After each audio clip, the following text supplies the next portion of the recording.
बजे का वक्त बताया जा रहा है। चलिए खबरों में आगे बढ़ते हैं, बात करते हैं कांवड़ यात्रा की। 22 जुलाई से कांवड़ यात्रा की शुरुआत होने जा रही है और इसको लेकर के राज्य सरकार पूरी तरह से अलर्ट मोड पर इस वक्त नजर आ रही है। उत्तर प्रदेश के मुख्यमंत्री योगी आदित्यनाथ ने अधिकारियों को सख्त इंतजाम के आदेश दिए हैं। न सिर्फ कांवड़ यात्रा को लेकर बल्कि मुहर्रम को लेकर के भी व्यापक इंतजाम किए गए हैं। लेकिन कुछ लोग ऐसे हैं जो इस पूरे मामले को लेकर, कांवड़ यात्रा और मुहर्रम को लेकर हिंदू और मुसलमान की राजनीति कर रहे हैं। पूरा मामला आपको रिपोर्ट के जरिए बताते हैं।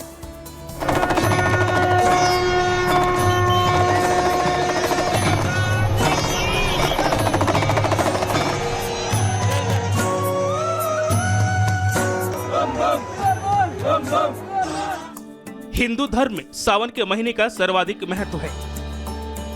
लोग इस महीने में पवित्रता का विशेष ख्याल रखते हैं।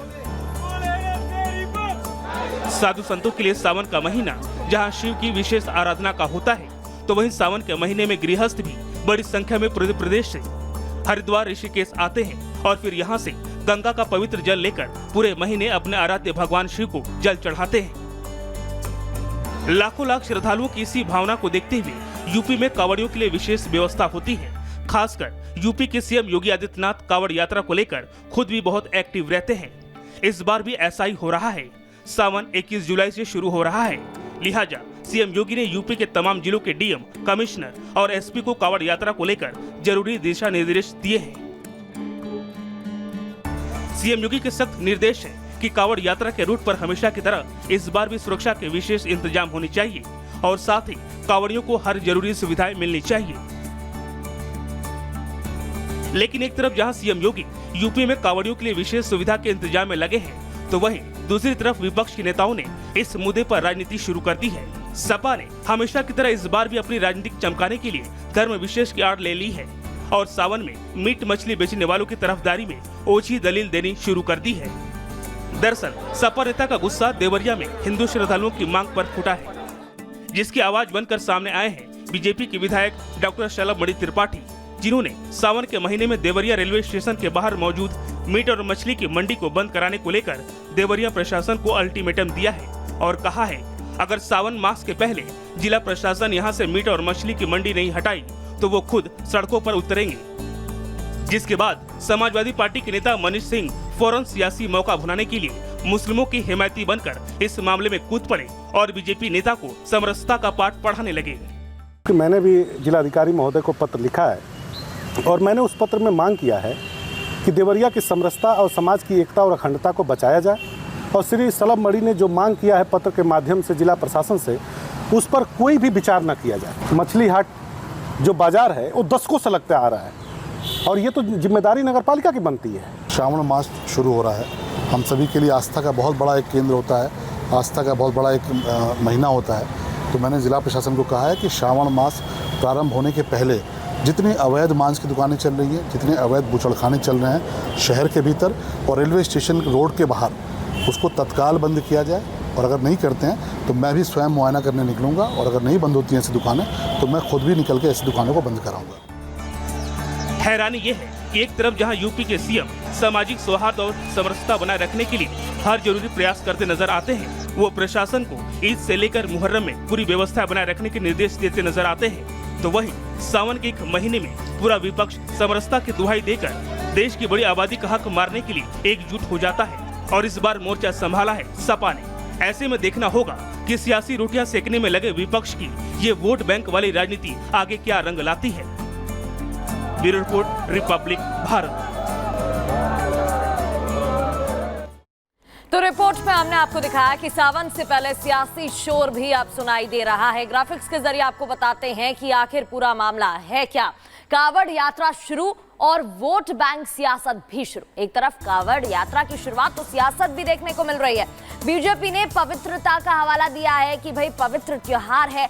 इधर दूसरी ओर सपा ने बीजेपी नेता का विरोध किया है कि ये तो हमेशा से चलता आ रहा है। सपा ने बीजेपी नेता का विरोध किया और देवरिया में मीट मछली मंडी पर सियासत देखने को मिल रही है। जहां एक तरफ सपा की तरफ से विरोध के स्वर उठते नजर आए तो वहीं बीजेपी ने कहा पवित्रता भरा त्योहार है। विपक्ष का हर मुद्दे पर दोहरा रवैया क्यों, अब ये सवाल भी खड़े हो रहे हैं कि इतनी डिप्लोमेसी क्यों देखने को मिल रही है। हर एक मुद्दे पर दोहरा रवैया क्यों नजर आ रहा है?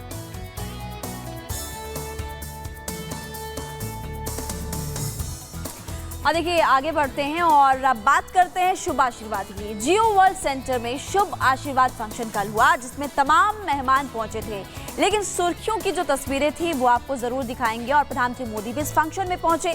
सबसे पहले तो राधिका और अनंत ने प्रधानमंत्री मोदी की पैर छुए और पीएम मोदी ने उनको आशीर्वाद भी दिया, भेंट भी दी। और कौन कौन बड़े मेहमान पहुंचे थे, कौन कौन से बड़े नेता पहुंचे थे, आपको कुछ खास तस्वीरें इस रिपोर्ट के जरिए बता।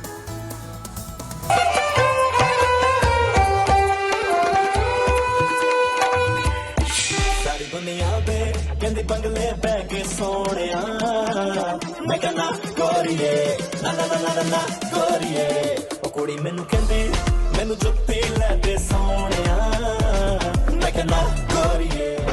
शाही शादी तो संपन्न हो गई, लेकिन कई महीनों से अनंत अंबानी और राधिका मर्चेंट की शादी समारोह का चला आ रहा जश्न अभी खत्म नहीं हुआ है।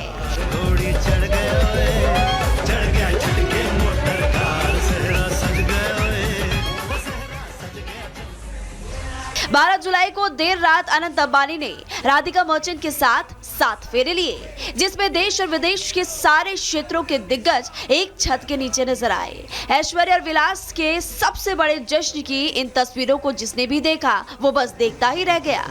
ऐसा लग रहा था जैसे दुनिया भर के सितारे एक साथ एक जगह आकर जमा हो गए हों।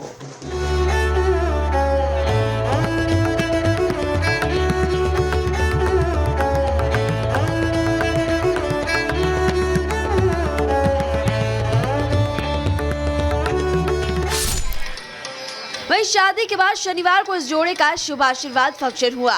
इस फंक्शन में नए जोड़े को आशीर्वाद देने के लिए देश के प्रधानमंत्री नरेंद्र मोदी जहां खुद पहुंचे, तो वहीं देश के कई बड़े बड़े दिग्गजों ने भी अनंत और राधिका को आशीर्वाद दिया।